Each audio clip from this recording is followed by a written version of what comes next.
大家好，我係黎子琪，歡迎大家睇我個 YouTube channel。首先就將呢啲行進法呢度有寫嘅，好，先打開佢。喺度我哋都會有眼鏡戴嘅，我先試下唔戴眼鏡先。嗱，有啲管啦，有啲呢度有窿窿嘛。我開頭整就食啲管落去，可以倒啲粉落去。唔緊要，我一陣間會清翻嘅。可以咁樣用個匙羹拍啦，或者可以咁樣做。不過驚太危險啦。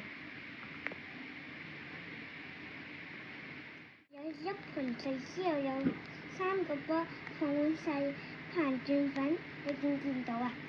之後我哋就放落個水，數30秒，我哋就要壓實佢。1、2、9、30，得啦。好啦，之後我哋就試下咁樣咯。咦？點解咁唔識㗎？咁樣將呢個浸咗落水嘅卜卜之後，我哋要打開佢。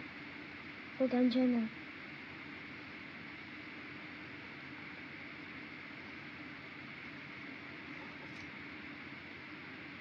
成功啊！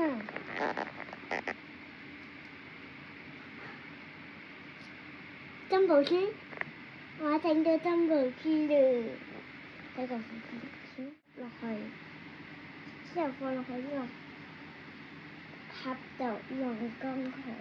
之後我哋會將呢個騰出嚟，之後我哋就係全幅咁樣將個窿擺落呢個嘅天，好似佢哋都黐住咗啊！拎乾咗嘅啦，之後